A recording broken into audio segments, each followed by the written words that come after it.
एक घने जंगल के किनारे एक गांव था। गांव का नाम था करुणापुर। यह गांव शहर से बहुत दूर, खेतों और सूखी जमीनों के बीच बसा था। यहाँ रहने वाले अधिकतर लोग गरीब थे, लेकिन उनमें सबसे गरीब था रामदीन। रामदीन के पास न जमीन थी, न दुकान, न कोई पक्का काम।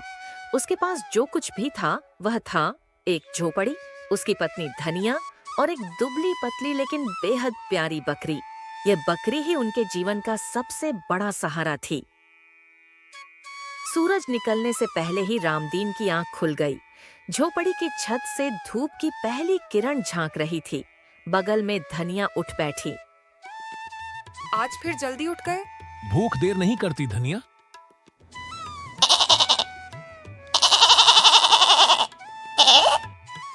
देखो, इसे भी भूख लगी है। तू ही तो हमारा खजाना है।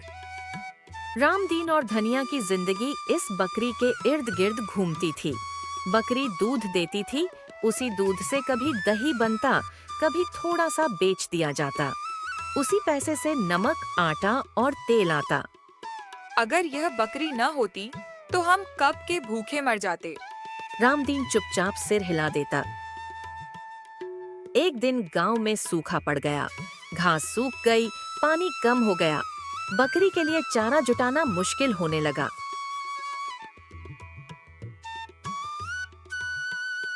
अब इसे क्या खिलाएंगे? मैं जंगल की तरफ जाकर कुछ पत्ते ले आऊंगा।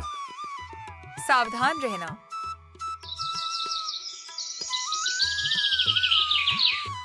रामदीन बकरी से बात करता था जैसे वह इंसान हो। बकरी उसकी आवाज पहचानती थी। वह पूंछ हिलाती और पास आ जाती। तुम इसे इंसान की तरह मानते हो? क्योंकि इसने इंसान की तरह हमारा साथ दिया है। एक दिन गांव में एक व्यापारी आया।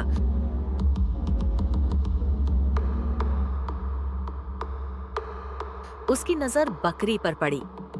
ये बकरी बेचोगे? नहीं। पैसे दे दूंगा। धनिया ने धीरे से कहा।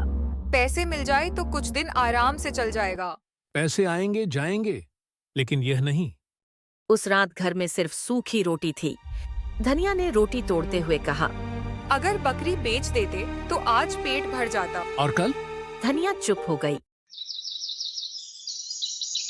कुछ दिनों बाद बकरी बीमार पड़ गई। उसने चारा खाना कम कर दिया। धनिया घबरा गई। अगर इसे कुछ हो गया तो? ऐसा मत कहो। वह दिन रात उसकी सेवा करने लगा। उठ जारी, तू ही तो हमारी सांस है। धीरे धीरे बकरी ठीक होने लगी। एक सुबह उसने फिर से दूध दिया। धनिया खुशी से बोली, देखो, इसने हार नहीं मानी। शुक्र है।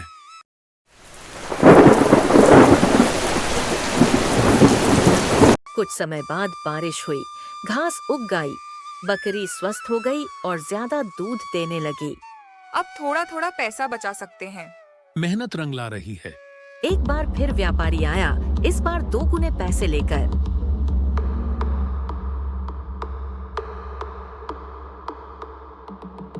अब तो बेच दोगे? रामदीन ने बकरी की ओर देखा, फिर धनिया की ओर। धनिया ने धीरे से कहा, फैसला तुम्हारा है। यह बकरी नहीं, हमारा आत्मसम्मान है।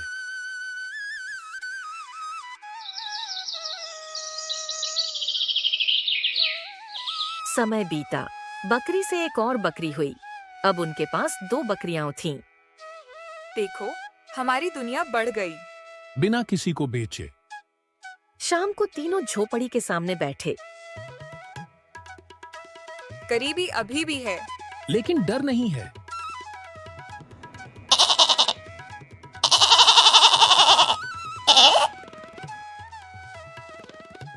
रामदीन बोला, जब तक ईमानदारी और मेहनत साथ है, तब तक यह बकरी और यह जिंदगी हमारा साथ नहीं छोड़ेगी।